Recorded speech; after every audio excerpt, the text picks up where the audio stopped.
حضرت ہود علیہ السلام کا قصہ اسلامی روایت میں ایک اہم واقعہ ہے۔ یہاں ایک مختصر جائزہ ہے۔ نوح علیہ السلام کے وارثوں نے دنیا کو آباد کیا۔ پیغمبر نوح علیہ السلام کے کئی پوتے تھے، ان میں سے کئی یمن میں بس گئے تھے جن کو عاد کہا جاتا ہے۔ یہ لوگ لمبے، اونچے اور مضبوط تھے اور ساتھ ہی محنت کش بھی تھے۔ یہ اپنی کاریگری کے لیے بہت مشہور تھے، خاص طور پر بڑی عمارتیں بنانے کے لیے۔ وہ پہلے اچھے مسلمان تھے اور اللہ تعالیٰ کی عبادت کرتے تھے، لیکن کچھ وقت بعد شیطان نے انہیں گمراہ کر دیا۔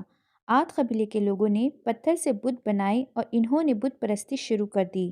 انہوں نے اللہ کی ہدایتوں کو نظر انداز کر دیا، اس لیے اللہ سبحانہ و تعالیٰ نے ایک اور پیغمبر کو بھیجنے کا فیصلہ کیا۔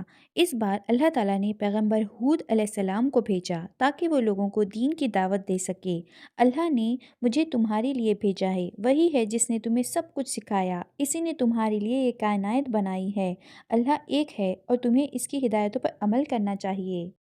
ہود علیہ السلام کی کوششوں کے باوجود قوم عاد نے سننے سے انکار کیا اور ہود کا مذاق اڑایا اور اسے احمق اور جھوٹا کہا۔ انہوں نے اپنے برے طریقے جاری رکھے اور خدا نے ایک اتباع کے طور پر سخت خشک سالی اور قحط بھیجا، پھر بھی انہوں نے توبہ کرنے سے انکار کر دیا۔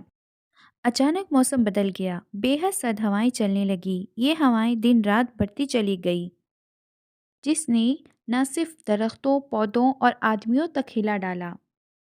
یہ ہوائیں دن رات بڑھتی ہی چلی گئی۔ اب لوگوں کو احساس ہوا کہ اللہ کی بھیجی ہوئی سزا ہے اور وہ بھاگنے لگے۔ وہ چھپنے کے لیے اپنے گھروں کی طرف دوڑنے لگے، لیکن ہوائیں طاقتور ہوتی چلی گئی جس سے ان کے گھر نیست و نابود ہو گئے۔ اب لوگ اپنی ہی بنائی ہوئی عمارتوں میں دفن ہو گئے۔ طوفان 8 دن اور 7 راتوں تک قہر برپاتا رہا، جب تک پورا علاقہ کھنڈر نہ ہو۔ بس پیغمبر اور ان کے ساتھی محفوظ تھے۔